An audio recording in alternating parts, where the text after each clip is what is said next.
Et on la maltraitera pendant 400 ans. Pendant 400 ans.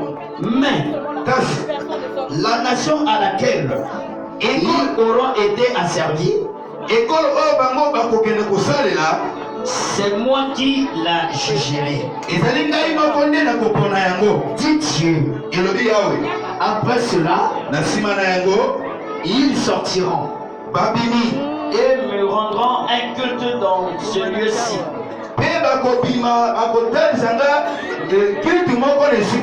Puis Dieu lui donna l'alliance de la circoncision. Ainsi Abraham engendra Isaac. Et le circoncis. Le 8e jour. Isaac fit de même pour Jacob et Jacob pour les 12 patriarches.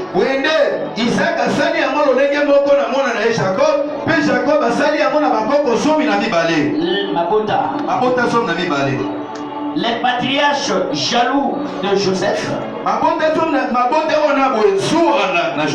le vendirent pour être emmené en Égypte. Mais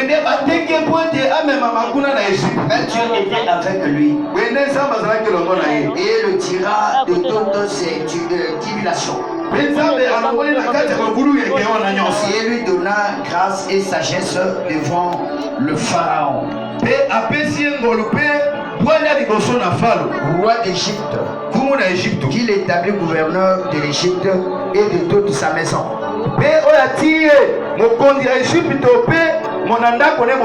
Il survint une famine dans toute l'Égypte et en Canaan. La détresse était grande et nos pères ne trouvaient pas de quoi se nourrir. Jacob apprit qu'il y avait du blé en Égypte et il y envoya nos pères une première fois. La seconde fois, Joseph se fit reconnaître de ses frères. Et l'origine de Joseph fut connue du Pharaon. Puis Joseph envoya chercher son père, Jacob, et toute la famille, composée de 75 personnes. Jacob descendit en Égypte. Et il mourut ainsi que nos pères. Ils furent transportés à Sichem et déposés dans la tombe qu'Abraham avait acheté à prix d'argent des fils de Hamor à Sichem. Comme le temps approchait, vous devez s'accomplir la promesse que Dieu avait faite à Abraham. Le peuple en Égypte s'accrut et se multiplia.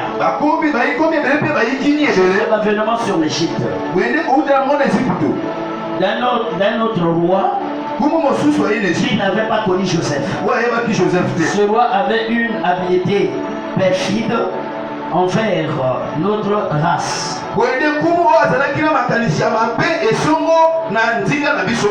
Maltraita nos pères au point de leur faire abandonner leurs enfants pour qu'ils ne conservent pas la vie. Amen. On peut acclamer. Assois-toi.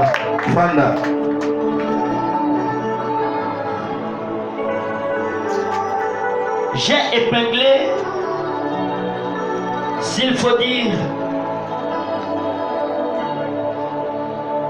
3 choses au travers de cette lecture.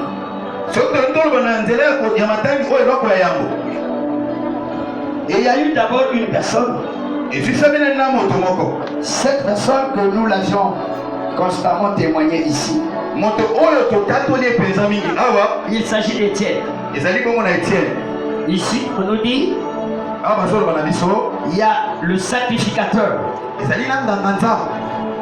qui s'interroge de tout ce qui s'est passé, de tout ce que Étienne avait dit. Parce que Étienne, quand nous le remontons, Étienne avait dit. Écoutez ce qu'Étienne avait dit. Nous sommes au chapitre 6, du verset 12. On va descendre. Ils amenèrent le peuple, les anciens et les scribes, puis ils survinrent